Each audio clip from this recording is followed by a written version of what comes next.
من الشیطان الرجیم بسم الله الرحمن الرحیم. رضا تمنه کوم یو غزل به ته ویم چې د جفا خبره مخکې لاړه، چې د جفا خبره مخکې لاړه، خود زما ستا خبره مخکې لاړه. او صفدر صاحب هغه کعبه او تا زړګی ورانه و، هغه کعبه او تا زړګی ورانه و، د ابرهه خبره مخکې لاړه. او هر یو ناروغه دی ویلی نشي، هر یو ناروغه دی ویلی نشي، د مسیحا خبره مخکې لاړه. او ما فقط 2 شوا روز ژوند کړی دی، ما فقط 2 شوا روز ژوند کړی دی، بیګا سبا خبره مخکې لاړه. او وطن مو ځکه وطن مو ښکته توپکو لوټ کړو کرني، وطن مو ښکته توپکو لوټ کړو کرني، او د باچا خبره مخکې لاړه. د کامران طالب صاحب په فرمایش باندې 2 شعرونه د باسم صاحب چې انګور سره یاري دا کد بنګ سره یاري دا، انګور سره یاري دا کد بنګ سره یاري دا، د مستو خود ژوند هر یو رنگ سره یاري دا، د مستو خود ژوند هر یو رنگ سره یاري دا، انګور سره یاري دا کد بنګ سره یاري دا، انګور سره یاري دا کد بنګ سره یاري دا.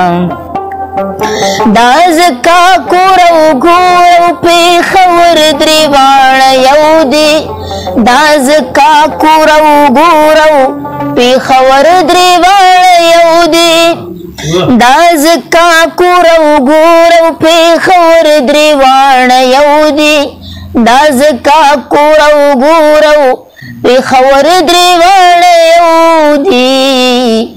زما د بابا گانو د اورنګ سره یاري دا، زما د بابا گانو د اورنګ سره یاري دا، انګور سره یاري دا کد بنګ سره یاري دا، د مستو خود ژوند هر یو رنگ سره یاري دا، د مستو خود ژوند هر یو رنگ سره یاري دا، انګور سره یاري دا کد بنګ سره یاري دا.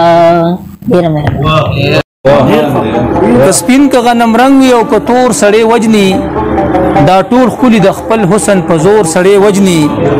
مننه. او د دې دور رورۍ کې بس هرس دی او هرس دی، د دې دور رورۍ کې بس هرس دی او هرس دی، په خپله پکې سر بیلي خورور سړی وجني. د دې دور رورۍ کې بس هرس دی او هرس دی، په خپله پکې سر بیلي خورور سړی وجني. بعضې خلک په یوه خبره ژوند سړي له ورکي، دا بعضې خو اکثر په یو پیغور سړی وجني. مننه. بعضې خلک په یوه خبره ژوند سړي له ورکي، دا بعضې خو اکثر په یو پیغور سړی وجني. او شعر د صدر صاحب چې اولس مو موسیقي د روح غذا بولی سړیا، اولس مو موسیقي د روح غذا بولی سړیا، واقدار مو دلته اوس پټنګ ټکور سړی وجني. اولس مو موسیقي د روح غذا بولی سړیا، واقدار مو دلته اوس پټنګ ټکور سړی وجني. مننه. او صدر صاحب جی شعر دی چې غمونه دواړه یو دي، خو بس دا توپیر لري چې په پلار د سړي ملا ماته شي مور سړی وجني. مننه. مننه. غمونه دواړه یو دي، خو بس دا توپیر لري چې په پلار د سړي ملا ماته شي مور سړی وجني. مننه. او عظیم صاحب ته دا شعر ډالۍ چې د داسې کیفیت او حالاتو را تیریږم، د داسې کیفیت او حالاتو را تیریږم، ظاهر یار تخان د مخنور سړی وجني. مننه.